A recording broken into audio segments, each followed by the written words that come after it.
കൊല്ലം സിറ്റിയുടെ ഹൃദയഭാഗമാണ് Chinnakada. ചിന്നക്കടയിലാണ് clock tower നിൽക്കുന്നത്, ചിന്നക്കടയിലാണ് ചീനക്കൊട്ടാരം നിൽക്കുന്നത്, ചിന്നക്കടയിലാണ് റെയിൽവേ സ്റ്റേഷൻ നിൽക്കുന്നത്. ചിന്നക്കടയിലെല്ലാമാണ് ലോകത്തിൽ തന്നെ മറ്റേ ചമയവിളക്ക് നടക്കുന്ന കൊല്ലത്താണ്. കൊറ്റംകുളങ്ങര ചമയവിളക്ക് കൊല്ലത്ത് നടക്കുന്നത്. പിന്നെ ഓച്ചിറ അമ്പലം എന്ന് പറഞ്ഞാൽ വിഗ്രഹങ്ങളൊന്നും ഇല്ലാത്ത ക്ഷേത്രമാണ്. എന്നാൽ ആക്ച്വലി മോണിറ്റർ ചെയ്യുക, ബാക്കിയുള്ളവർ ചെയ്യുന്ന കറക്റ്റാണെന്ന് മോണിറ്റർ ചെയ്യുക, അങ്ങനെ ചെയ്യുന്നതാണ് എപ്പോഴും നല്ലത്. ബിസിനസ് ചെയ്യാൻ പോരുത് ഗവൺമെൻറ്. അത്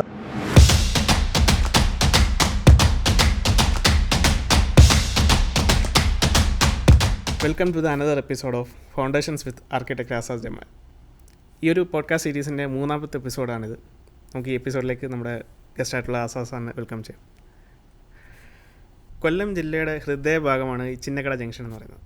നമ്മുടെ ഗവൺമെൻറ് ധാരാളം പ്രൊജക്ട്സുകൾ ആ ചിന്നക്കട ജംഗ്ഷനെ ബേസ് ചെയ്തുകൊണ്ട് വരുന്നുണ്ട്. ഒരു ആർക്കിടെക്റ്റ് എന്ന നിലയിൽ സാറിന് ആ പ്രൊജക്റ്റുകളെ പറ്റി എന്താണ് അഭിപ്രായം? കൊല്ലം സിറ്റിയുടെ ഹൃദയഭാഗമാണ് ചിന്നക്കട. ഓക്കെ, ഈ ചിന്നക്കട ഞാൻ കഴിഞ്ഞ ഒരു 25 കൊല്ലമായിട്ട് ഞാൻ ചിന്നക്കട ഓരോ മാറ്റങ്ങളും കണ്ടുകൊണ്ടിരിക്കുന്ന ഒരാളാണ്.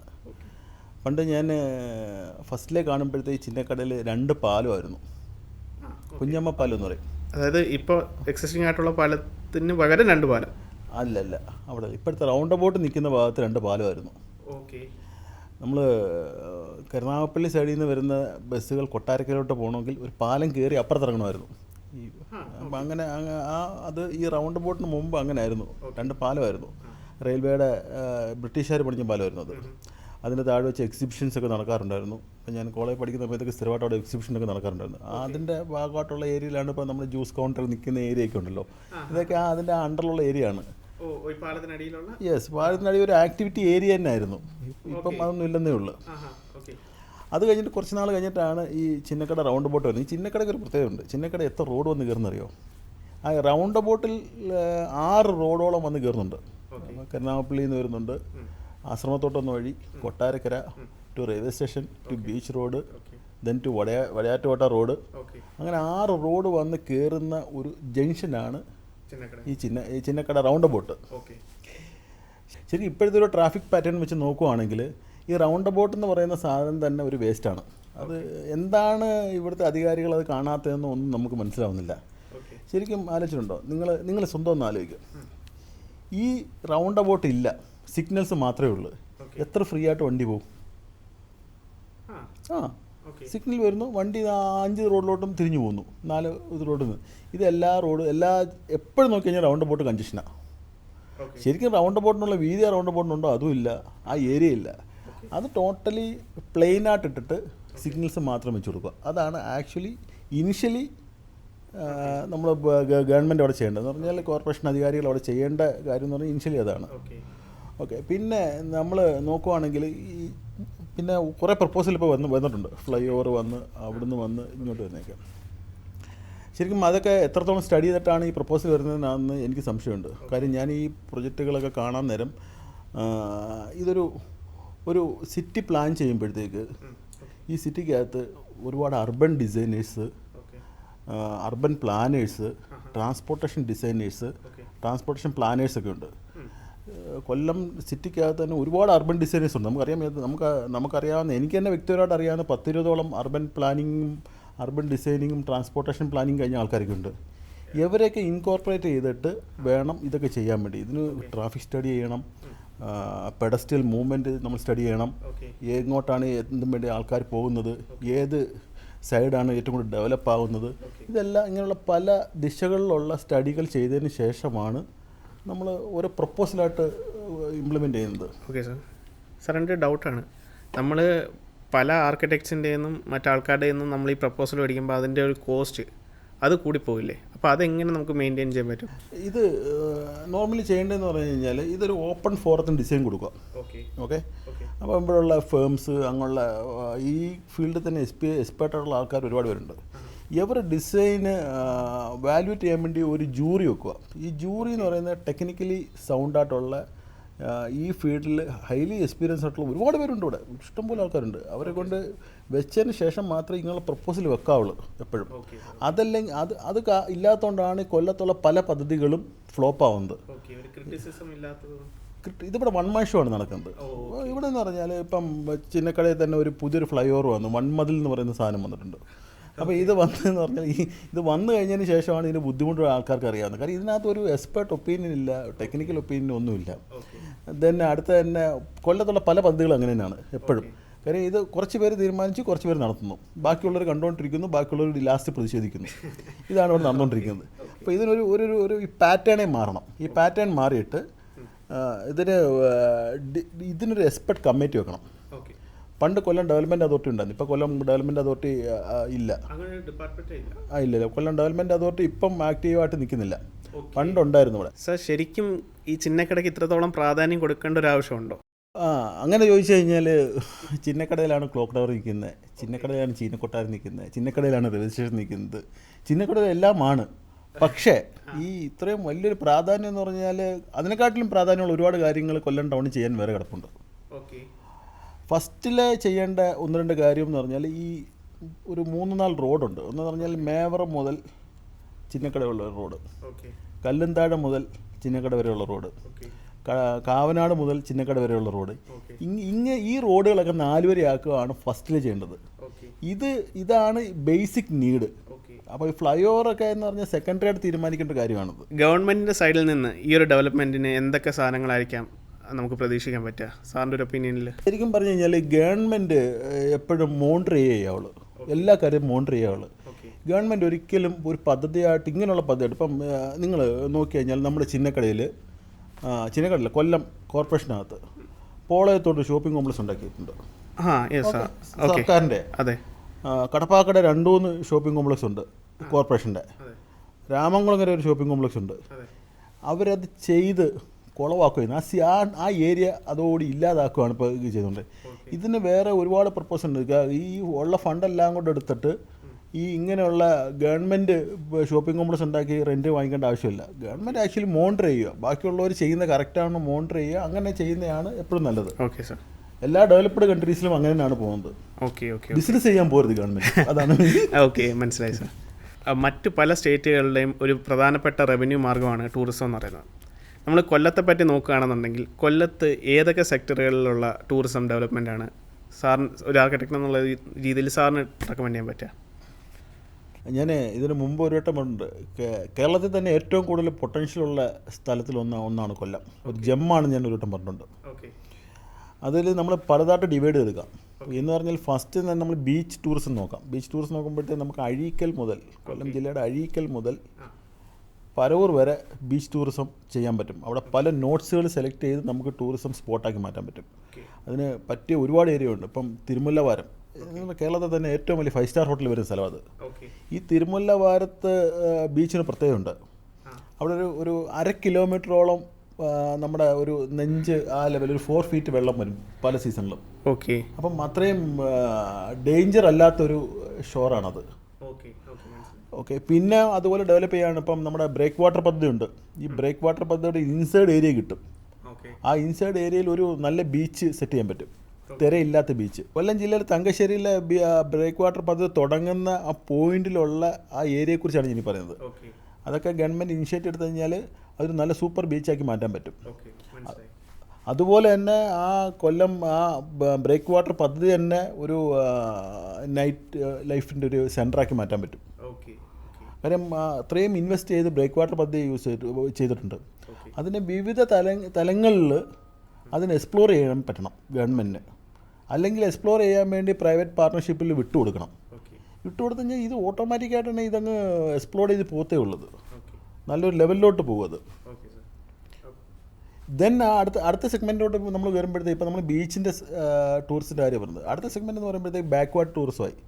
ഈ ബാക്ക്വാർഡ് ടൂറിസത്തിന് കൊല്ലത്തിന് പ്രത്യേകമുണ്ട്. ഏറ്റവും കൂടുതൽ വാട്ടർ ഫേസ് ചെയ്യുന്ന ലാൻഡുകളുള്ള ജില്ലയാണ് കൊല്ലം. അതറിയോ? അത്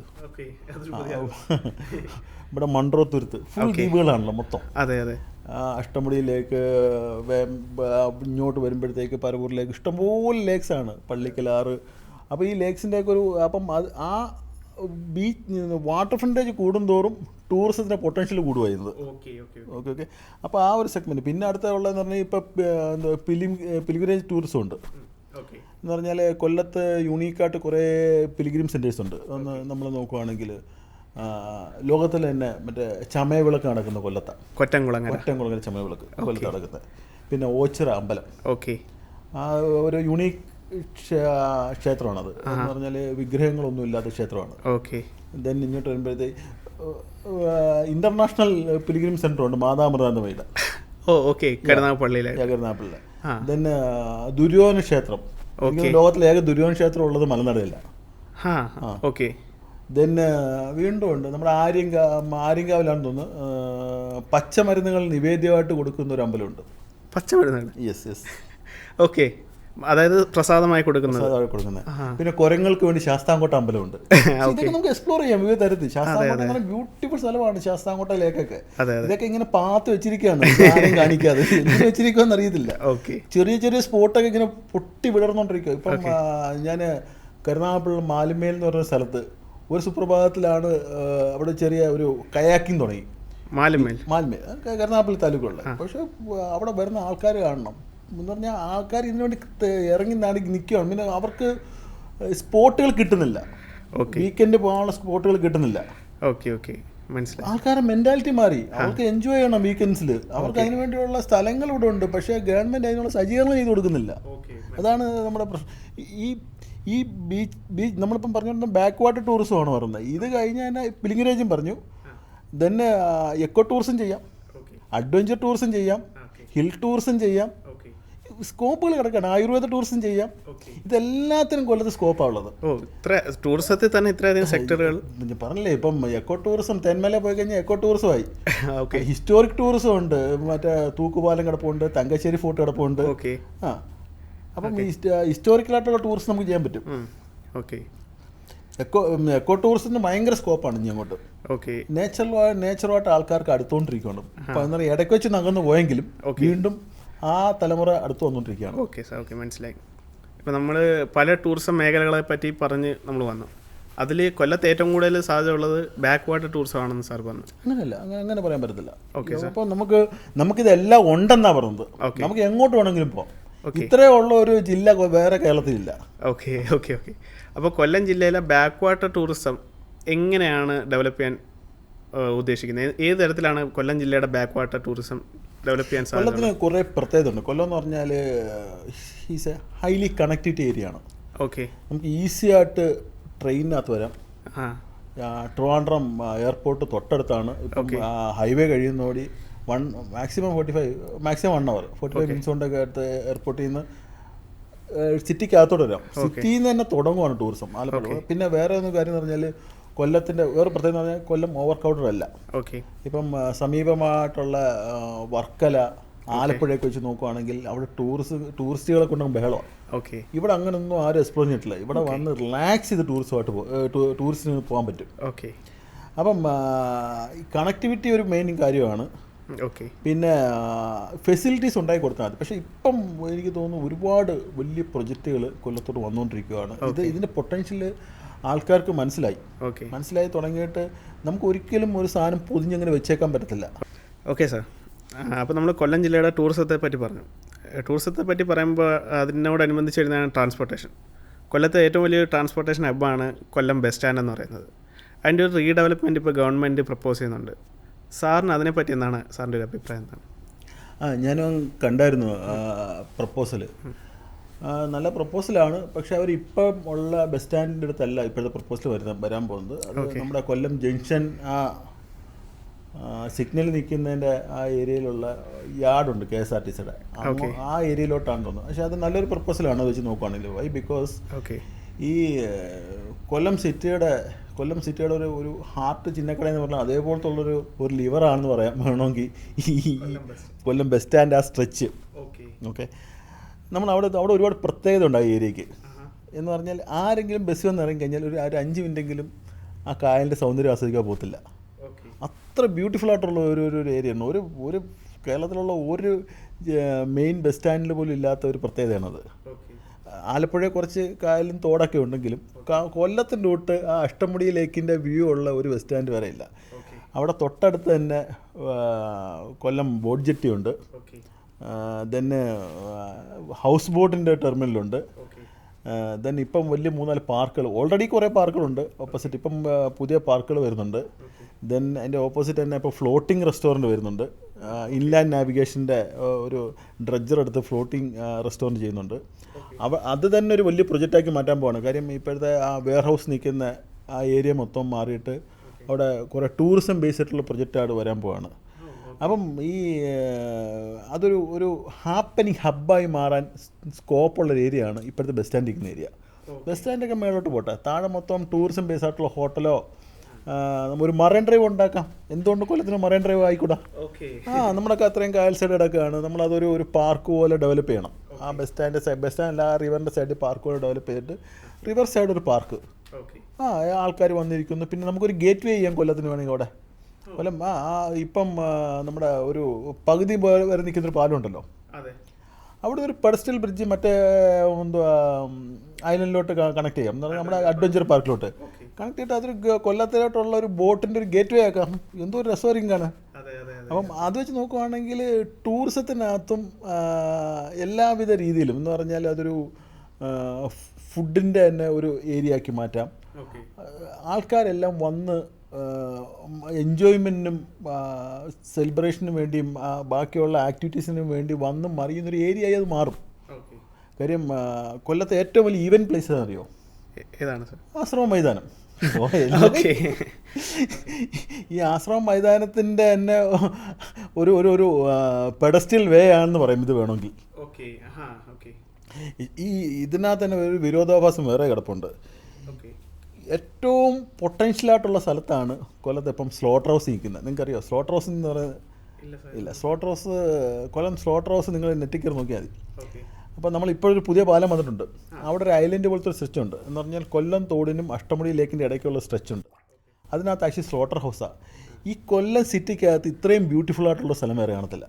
അവിടെ പോയി നോക്കി കഴിഞ്ഞാൽ ആ ഒരു സ്ഥലത്ത് സ്ലോട്ടർ ഹൗസ് ഇരിക്കുക. അത് മാറ്റിയിട്ട് അത് പാർക്കാക്കണം. ഈ സ്ലോട്ടർ ഹൗസും സിറ്റിയുടെ നടുക്കൊണ്ട് വെക്കേണ്ട ഒരു കാര്യമില്ല. ഇതൊക്കെ എടുത്ത് വേറെ ഹള്ളിയെ പുറത്തുള്ള ഏതെങ്കിലും ഏരിയ വെക്കേണ്ട ഒരു യൂണിറ്റാണത്. അത് നമ്മുടെ സിറ്റി മലിനമാക്കത്തേ ഉള്ളൂ. സ്ലോട്ടർ ഹൗസ് അവിടെ വെച്ച് കഴിഞ്ഞാൽ അവിടുത്തെ വേസ്റ്റ് അങ്ങോട്ട് പോകും, കായലോട്ടും പോകും. ഒന്നാമത് ഈ റാംസർ സൈറ്റിൽ പെട്ടതാണ് അഷ്ടമുടിയിലേക്ക്. റാംസർ സൈറ്റിൽ പെട്ടതാണ്. റാംസർ സൈറ്റിൽ പെട്ട എനിക്ക് തോന്നുന്നു കേരളത്തിൽ തന്നെ 2 മാത്രമേ ഉള്ളൂ. എന്ന് പറഞ്ഞാൽ എക്കോളജിക്കലി ഇമ്പോർട്ടൻ്റ് ആയിട്ടുള്ള ബാക്ക് വാട്ടർ സിസ്റ്റമാണ് റാംസർ എന്ന് പറഞ്ഞാൽ. ഇൻ്റർനാഷണൽ റാംസർ കൺവെൻഷനിൽ വെച്ച് ഉള്ള സെലക്റ്റഡ് ആയിട്ടുള്ള ലേക്കിലൊന്നാണ് അഷ്ടമുടി ലേക്ക്. അത് പൊല്യൂട്ടാക്കാൻ പാടില്ല. സെൻട്രൽ ഗവൺമെൻറ് മോണിറ്റർ ചെയ്തുകൊണ്ടിരിക്കുക. പൊല്യൂട്ടാക്കിയതിന് പല വട്ടം കോർപ്പറേഷനും അവർക്കെല്ലാം ഫൈൻ കൊടുത്തിട്ടുണ്ട് അവർ. അതാണ് ഇപ്പം കുറേ നാൾ മുമ്പ് എല്ലാം കൂടെ വേസ്റ്റൊക്കെ വൃത്തിയാക്കി സെറ്റ് ചെയ്ത് മാറ്റി കണ്ടില്ലേ. അത് എപ്പോഴും നീറ്റായിട്ട് കിടക്കേണ്ട സ്ഥലമാണ്. ക്ലിയർ വെള്ളമായിട്ട് ഒരു പൊല്യൂഷനും വരാൻ പാടില്ലാത്ത സ്ഥലമാണത്. അത്രയും ഇമ്പോർട്ടൻ്റ് ഉള്ളതാണ്. അത്രയും എക്കോളജിക്കലി ഭയങ്കര ഇമ്പോർട്ടൻ്റ് ആണ്. അത്രയും ജീവജാലങ്ങൾ അതിനകത്ത് വസിക്കുന്നതാണ്. അപ്പം അത് ആ ഒരു ഇമ്പോർട്ടൻസോട് കൂടി ആ പദ്ധതിയെ കണ്ടു കഴിഞ്ഞാൽ കൊല്ലത്തിൻ്റെ ആ ഹാർട്ട് എന്ന് പറയുന്ന ലിവറുള്ള ഹാർട്ടായി മാറും. അതായത് കൊല്ലം ബസ് സ്റ്റാൻഡ് കൊല്ലം ബസ് സ്റ്റാൻഡ് നിൽക്കുന്ന ഏരിയ അതൊരു അസാമാന്യ നാച്ചുറൽ ബ്യൂട്ടിയുള്ള ഏരിയ ആണ്. നമ്മൾ എന്നും കാണുന്നതുകൊണ്ടാണ് നമുക്കിതൊന്നും തോന്നുന്നത്. പക്ഷേ പുറത്തുനിന്ന് വരുന്ന എല്ലാ ആൾക്കാരും അവരുടെ മനസ്സിൽ തട്ടിയിട്ടേ പോകത്തുള്ളൂ ഈ കൊല്ലം ബസ് സ്റ്റാൻഡ് എന്നുള്ളത്. നമ്മളിപ്പോൾ കൊല്ലത്തിൻ്റെ ട്രാൻസ്പോർട്ടേഷനെ പറ്റിയാണ് പറഞ്ഞത്. അപ്പോൾ അതിൽ ഏറ്റവും എടുത്തു പറയേണ്ട ഒന്നാണ് നാഷണൽ ഹൈവേ 66. അതിൻ്റെ ഈ പണി ഇഴഞ്ഞു നീങ്ങുന്നതിനെ പറ്റി സാറിൻ്റെ ഒരു പോയിന്റ് ഓഫ് വ്യൂ എന്താണ്? ഒരുപാട് പേര് അഭിപ്രായം പറഞ്ഞിട്ടുള്ളൊരു കാര്യം ഇത്. നാഷണൽ ഹൈവേ കഴിഞ്ഞൊരു 5-6 കൊല്ലമായിട്ട് ഗവൺമെൻറ് ഒന്നും പറയും 2027 തീരും, നിങ്ങൾ കയറി യാത്ര ചെയ്തോ. 25 തീരും, ചെയ്തോ. 25 26 ഇനിയിപ്പോൾ 27 തീരുമായിരിക്കും മേ ബി. പക്ഷെ നമ്മൾ നോക്കേണ്ട കാര്യമുണ്ട്. ഇപ്പോൾ കൊല്ലത്തുനിന്ന് ബൈപ്പാസ് കഴിഞ്ഞ് മേവറം തുടങ്ങിയാൽ കല്ലമ്പലം വരെ ഓൾമോസ്റ്റ് 95% കഴിഞ്ഞ് നിങ്ങൾക്ക് 15 മിനിറ്റ് കൊണ്ട് ഇവിടുന്ന് അവിടെ എത്താം. ഈ സ്ട്രെച്ചിൽ ഏറ്റവും ഫസ്റ്റിലെ പണി തുടങ്ങിയതാണ് കരുനാഗപ്പള്ളി ഏരിയയിൽ. സ്റ്റിൽ അത് കംപ്ലീറ്റ് അല്ല. ഇതിനകത്ത് ബേസിക് കുറേ റീസൺസ് ഉണ്ട്. ഒന്ന് 2-3 പ്രശ്നങ്ങളൊക്കെ ഉണ്ടായിരുന്നു. പാലം ഫ്ലൈ ഓവർ ഇടിഞ്ഞ് താന്നതും അങ്ങനെയൊക്കെയുള്ള കുറച്ച് പ്രശ്നങ്ങളൊക്കെ ഉണ്ടായിരുന്നു. കേരളത്തിൽ ഹൈവേ പോകുന്നത് ജനസാന്ദ്രതയുള്ള ഒരു ഏരിയക്കകത്തൂടെ. അപ്പം ഇവിടെ നിൽക്കുന്ന ജനങ്ങൾക്ക് ഒരുപാട് ബുദ്ധിമുട്ടുണ്ട്. അവർ എന്നും അതിനെ ഒപ്പോസ് ചെയ്തുകൊണ്ടിരിക്കും പല കാര്യത്തിന്. നിങ്ങൾ നോക്കിയാൽ മതി, ഒരു കൊല്ലം കാവനാടുന്ന് കരുനാഗപ്പള്ളി വരെ എത്ര അണ്ടർപാസ് ഉണ്ടെന്നറിയോ? ഐ തിങ്ക് ഒരു 10-15 ഉണ്ടെങ്കിലും കാണും. ഓരോ 1/2 കിലോമീറ്റർ 3/4 കിലോമീറ്റർ കൂടുമ്പോൾ ഒരു അണ്ടർപാസ്സാണ്. ഈ ഓരോ അണ്ടർപാസ് എന്ന് പറയുന്നതും ഗവൺമെൻറ് ഹൂജ് ബേർഡനും അത് പണി ഡിലേ ആവാനുള്ളൊരു കാര്യവും ഒന്നും റോ മെറ്റീരിയൽസ് കിട്ടുന്നില്ല. ഇങ്ങനെയുള്ള ഇഷ്യൂസ് എല്ലാം ഉണ്ട്. ആദ്യമേ അണ്ടർപാസ് കുറവായിരുന്നു. അപ്പം ഞാൻ പറഞ്ഞില്ലേ ജനങ്ങൾ തിങ്ങിപ്പാർക്കുന്ന ഏരിയ ആണെന്ന്. ജനങ്ങൾ സമരം ചെയ്തു. അതിൻ്റെ കൂടെ പൊളിറ്റീഷ്യൻസും കൂടെ സപ്പോർട്ട് ചെയ്തു, ജനങ്ങൾക്ക് വേണ്ടി സപ്പോർട്ട് ചെയ്തു. അങ്ങനെ ആ പല ജംഗ്ഷനിലും അണ്ടർപാസ്സായി. ഈ അണ്ടർപാസ് ചെയ്ത പല സ്ഥലങ്ങളിലും ഇപ്പോൾ പണി നിർത്തിച്ചിരിക്കുകയാണ്. അവിടെയൊക്കെ പില്ലറിനകത്ത് പാലം പണികൊണ്ടിരിക്കുകയാണ്. ഇതിങ്ങനെ കണ്ടിന്യൂ ചെയ്തുകൊണ്ടിരിക്കും. അപ്പം ഇത് ആക്ച്വലി ഗവൺമെൻറ് ഇനീഷ്യൽ പ്ലാൻ അനുസരിച്ച് ഓരോ മെയിൻ സ്ഥലങ്ങളിലും ഒരു അണ്ടർപാസ്, മെയിൻ അണ്ടർപാസും അല്ലാതെ ചെറിയ ചെറിയ വണ്ടികൾക്ക് പോകാൻ വേണ്ടി ചെറിയ ചെറിയ അണ്ടർപാസും അങ്ങനെയൊക്കെ ആയിരുന്നു ഇത് ഡിസൈൻ ചെയ്തിരിക്കുന്നത്. പക്ഷേ ആ ഇനീഷ്യൽ ഡിസൈനിൽ നിന്നൊക്കെ ഒരുപാട് മാറിയാണ് ഇപ്പോഴത്തെ കാര്യങ്ങൾ നീങ്ങിക്കൊണ്ടിരിക്കുന്നത്. അപ്പോൾ അത് ഗവൺമെൻറ്റിനെ കുറ്റം പറഞ്ഞിട്ടും കാര്യമില്ല.